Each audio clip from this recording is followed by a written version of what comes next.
Let's go. It's 11 p.m. and we're kicking off 6 more best of 3s. I mean, okay. What can I say? I'm a sucker for giving you guys games. To the top left, our Blue Protoss play. I mean, I love it as well. I also want to see the games. I'm not going to lie, guys. To the top left-hand side, our Blue Protoss player from Sidestorm Gaming is Strange. Cool to have him in the event. And, yeah, I haven't really seen Strange playing a WardiTV event for a while. It was nice to get to invite him and to get him involved. As to the bottom right-hand side, our Red Zerg player is Namshar, currently teamless.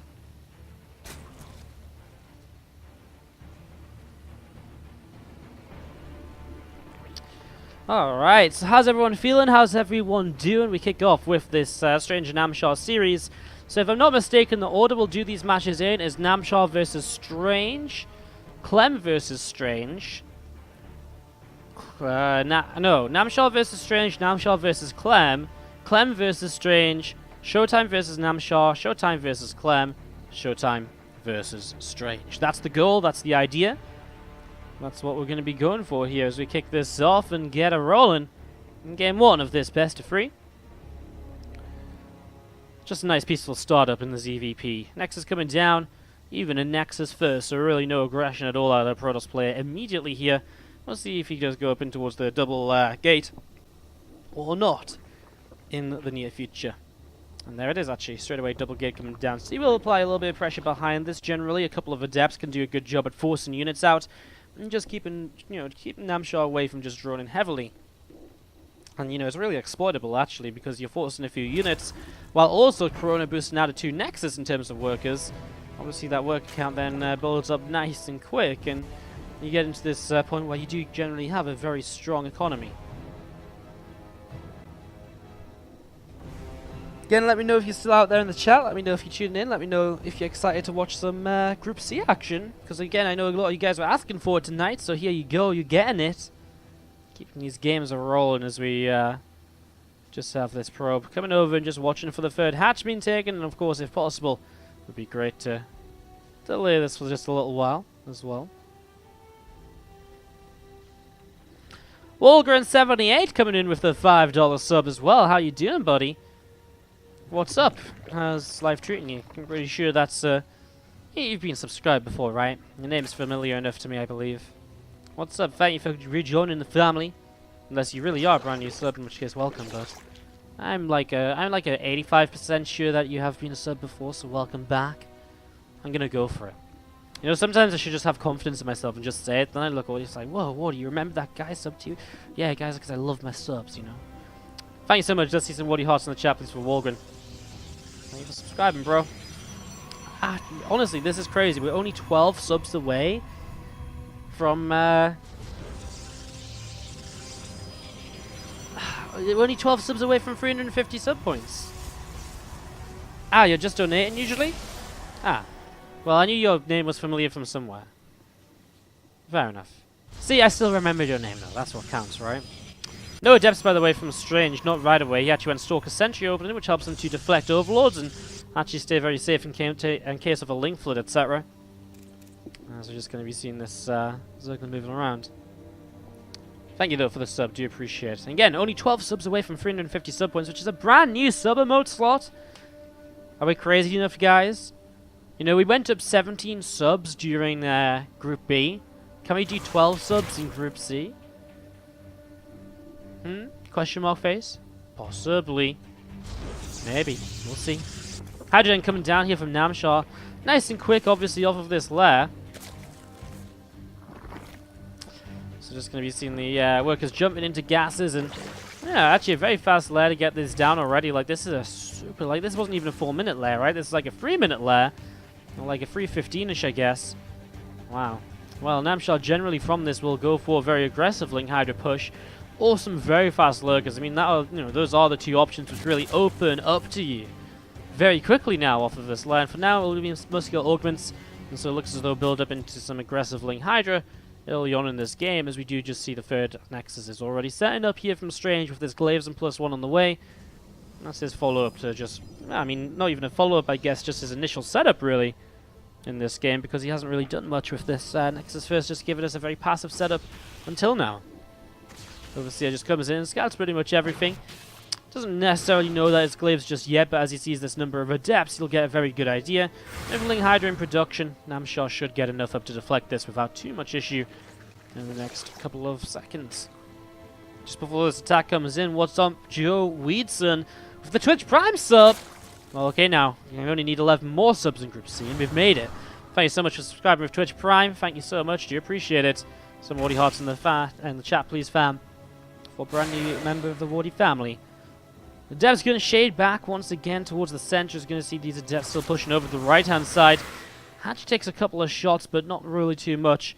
And the Adepts will continue back up towards the upper left side, where they're going to hide away once more. 10 more Hydras on the way out.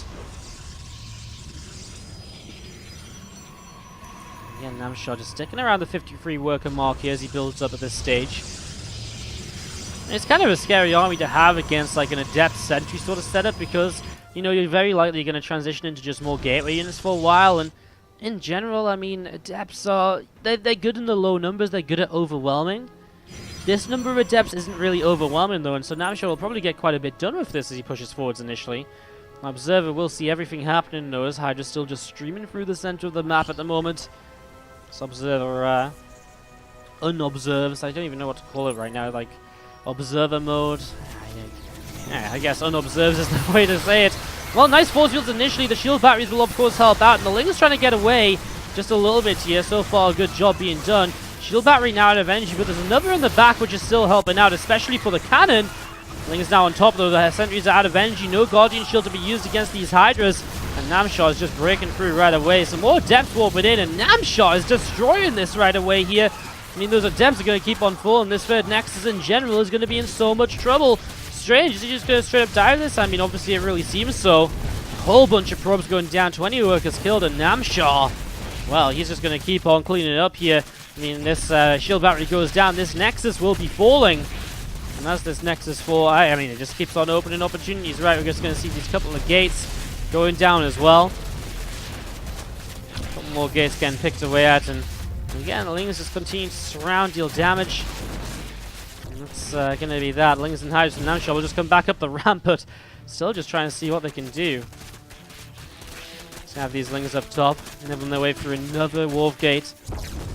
Oh, Namshar, well, already in a good position here off of this. Now he goes into the Lurker Den, the Bane Nest as a follow-up. He droned up just a little bit.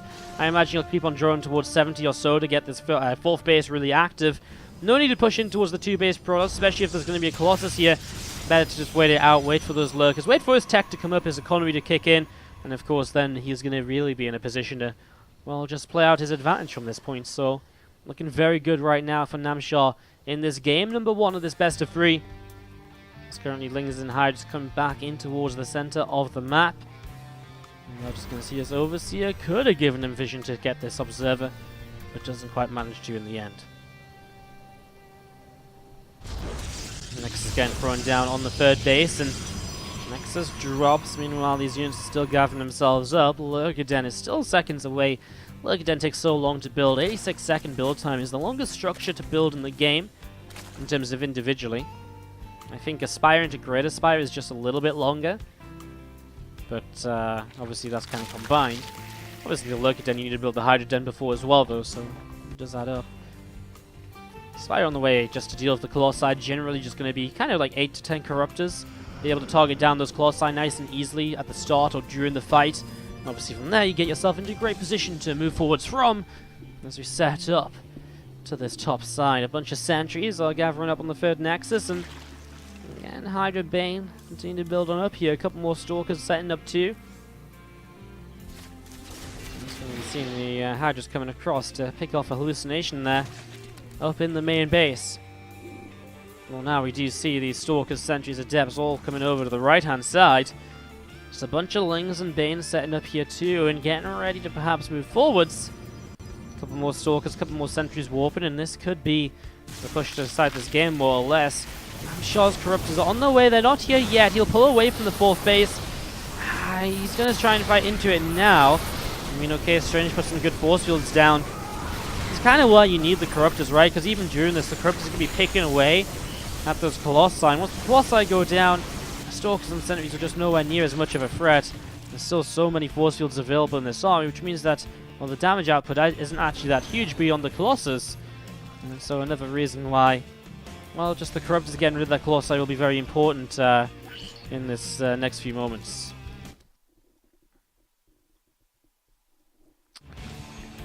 And Bane still setting up, coming in towards the top right corner, as we do have +1 armor on the way from the Strange. You're not going to go into +3 attack, interestingly enough.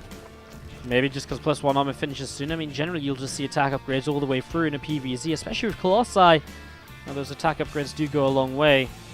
Maybe Strange just desperate to get out whatever he can as soon as possible to keep him alive. And killing the 4th hatch was great, but Namshar had this kind of pocket expansion coming up instead. Now Namshar is set up and almost maxed out, 50 supply ahead. Getting ready to push in towards this 3rd base of Strange, so here we go.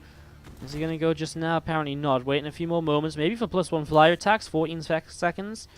Wouldn't be a bad thing to wait for, just gets rid of those Colossi a bit faster. Well, here we go anyways. Banes are already making their way around the force fields. The Colossi go down so quickly.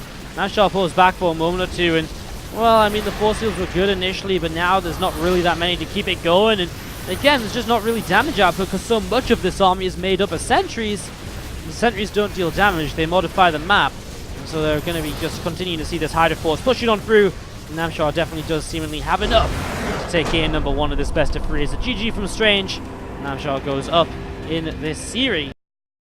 Group B will start to be uploaded tomorrow, or later today if you're already in Europe. Do you want me to specify the day so we can just, know? On Wednesday, the 27th of December, Group B will start to upload on the YouTube channel. Basically, we upload everything on the YouTube, so definitely do give it a check out. Our YouTube's actually been doing really well lately. Now, we're kind of really rolling in the subscribers on YouTube, and I'm putting out 2 to 3 videos a day.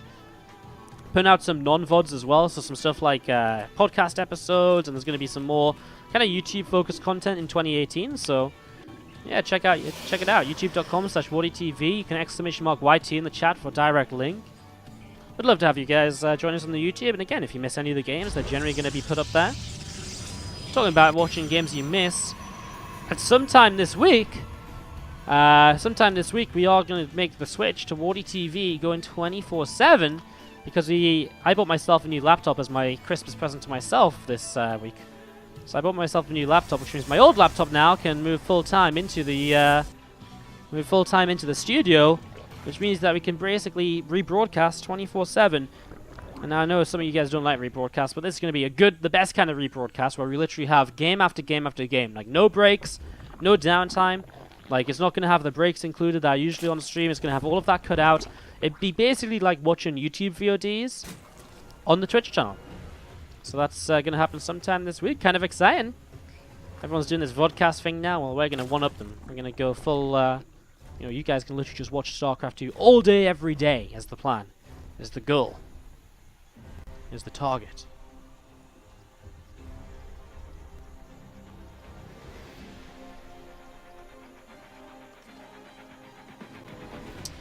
Pro is going to be patrolling around here. This is not a rebroadcast right now. We are live, but we're casting replays. That is all. These games were played a few days ago. It was just that we didn't get to cast them live because of the fact that we had internet issues, which is unfortunate, but it's just the way it is.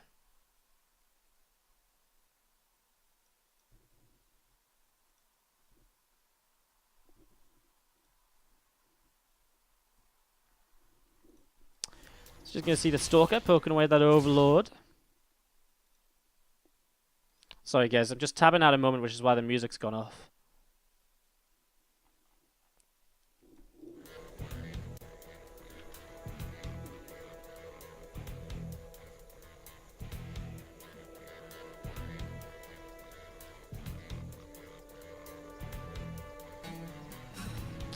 Sorry, I just had to reply to someone on Skype and just had to check something before I did. That's why we disappeared momentarily. Yeah, guys, so you can always check if we're live with the !live command in the chat, and that's going to be a big thing, obviously, now that we're going to be starting to do some more rebroadcasts. Basically, it will always have rebroadcast in the title of the stream when we're rebroadcasting, and we'll always have the live command fully up to date, so you guys can just type in, if you're ever unsure, type in !live, and we'll say this is a live broadcast, which means I'm here right now. or this is a rebroadcast, in which case I'm not here right now. And if it's a rebroadcast, they'll probably also say when our next stream is going to be. A few gateways coming down here for Strange in the main base, is just going to be having these probes setting up on the natural expansion as well. Like this guy's exclamation mark live, not hashtag. Not hashtag. Going to be seeing the Robo finishing up, and is just for, well, actually Glaives into Dark Shrine, so kind of like a weird combo where you go Glaives first and then follow up with the Archons. Let's see if this is something from Strange that can catch Namshar off guard, as the early game of this game was pretty passive, pretty normal. Just layer into Roach Roar, and I mean, it's pretty much the perfect setup though for Namshar to defend against both Roaches and DTs. And you know what, he scouts everything as well with this Overlord. And so you just get in here to see the DT Shrine and see the Glaives, and obviously that's pretty awesome. Well, Prism starts to move across the map, so again, initially some Glaive pressure, then the DTs is generally how you'd probably expect this. As we're going to be seeing the few Adepts starting to warp in here though, so getting set up, going to jump in towards this Prism and continue moving in towards the upper left-hand side. Let's get this ready to rumble, as we do have 14 lings, 18 lings, 22 lings, and counting. Some Roaches as well. And we're getting set up for Namshar. Maybe not enough to defend the third hatch immediately. He does have the last, he has Overseer's right to defend against the DTs, and that's the, actually for now, just 4 more Adepts coming in. Well, 8 of these Adepts going to start shading over to the right-hand side, in towards the natural. Ling is going to start chasing over there, and the Adepts will just cancel to commit in towards the third base instead, but they are kind of committed here, right? And so as they're kind of committed, these Lings and Roaches are going to try and set up and figure out what they can do. 6 more Roaches on the way up. These Adepts will not shade again, right? And so Namshar, I mean, he has to stick with them to make sure they don't. He wants to keep them over here. I think as though it's a position you fight into, though. Like, you've got the Lings, you've got the Roaches. Well, DT's coming in now as well. Overseer needs to stick around over here. This time the Adepts do shade, and the Overseer is not in the right position right away, and so the third hatch here, Namshar is dropping. Drones and Lings surrounding those Adepts, but there goes the third hatch. Well, only one of the DTs gets out of there alive, and obviously the Adepts get cleaned out too. Namshar takes a lot of damage. The one thing I will say is obviously that Strange has been losing a lot of units, and so the potential for just a straight-up counterattack here from Namshar is quite high, and that could be one thing which really helps him out. One Adept will warp in underneath this War Prism. Again, it's one of those weird things where, like, Strange has done a lot of damage, but the immediate counter damage, because of Namshar just building up so many units recently, becomes a massive issue potentially. And I think at least here Strange will struggle to take a third Nexus. Let's see what else will happen. I mean, Namshar's still building Roaches. Roach speed about to kick in to help him with reinforcing this. The Prism's still across the map with a few Adepts as well. I mean, that would be huge if he can get damage done, but if he doesn't get damage done, well, obviously then that would kind of suck. So Prism coming up towards the top side here. Lings, Roaches still making their way through these rocks. A couple of Ravages are making their way through some Sentry Force Fields. This really isn't a large army. Like 1 DT, 2 Immortals, couple Sentries. It's really not a lot. Roaches are starting to be here to help deal with these DTs and the Adepts. So starting to do that, and there you go. I mean, 2 Force Fields so far. It's really not that many. Okay, it makes these units take a longer turnaround, but for now it's going to be enough to jump on top of one of these Immortals at least. The Sentries are not going to get behind the wall either. And now obviously this Robo facility under fire too, and so this is the counter-attack we were talking about. Meanwhile, Adepts in towards the main base looking to do a little bit more. Where'd the War Prism go though? It's still alive, but it's not doing anything with those 2 DTs. And that's wasted potential here obviously, because they could be on this third hatch, for example, doing a lot more damage. Or in the natural where there's not an Overseer right now. Strange is just having to deal with a little bit too much at once. You're going to see this couple of pylons again taken down, moving up the ramp here. Sentries don't have the energy to force field, and the DTs will actually, well, just be taken down by the Overseer. This Immortal is helping a lot, is doing a lot of damage, 8 kills so far, but he needs more. This pylon will fall to Corrosive Vials. Now the Immortal again has to be lifted up. Again, the Immortal micro is huge here, but Namshar definitely doing enough to keep himself in this. It's going to be seeing the probe getting picked off towards the third Nexus. This pylon dropping as well. It's going to be cancelling the warp in on the third base as well. I mean, it was a slow... Actually, it wasn't a slow warp in. It was just a very well-timed pickoff here. As Namshar still doing something with this army. Currently 67 to 29 army supply. Even though he's down 11 workers, he's making this work out. It's just the efficiency of the army that he has compared to what the pros player. Not even the efficiency of the army. Just the fact he has so much more allows him to trade so much better. Which I guess in a way is efficiency. It's more so just outnumbering your opponent. And it's all because, again, Strange gave up units early to deal damage. And Namshar just had the ability to counterattack and do enough here so far to just never let the Pros player mass up enough units to properly deal with this Roach-based force. A few more roaches still on the way out. Namshar still reluctant. Nice bile to catch that observer. Again, I mean, you get a 2, 3, 4 mortals up with a little bit of support on them, and they will very easily push away these roaches. As we're going to be seeing the Prism going to go to the left-hand side. A couple of Adepts inside will try and do something, but really, I mean, Strange needs... I mean, he needs to do a little bit at least, right? Namshar's now catching up on workers. Strange doesn't even have a Robo anymore, so I guess he has one in the main, okay. Oh no, it's actually over here. Oh, wow. Right under my nose. I mean, okay, we're just going to be seeing the... we're just continuing to move. I just think there's too much, right? Coming in, Corrosive Bow down these 2 pylons. Wouldn't... well, okay, just Corrosive Bow down the force fields. That works too. I mean, everything's just going down too quickly. There's just too many roaches for the Immortals alone, 2 of them alone, to really make the difference. And okay, Adepts across the map are picking their way through some drones once again. I think the reality is it's just going to be a little bit too much. Corrosive Bows once more. Another Immortal nearly going down. So many probes picked up here as they have to be pulled in to fight this, and obviously this Immortal will eventually drop. 2 more Sentries are walked in, which really only buys a couple of seconds. Bows to pop the force field. Sentries drop. GG from Strange. Namshar picks up game number 1 in this first best of 3 from Group C.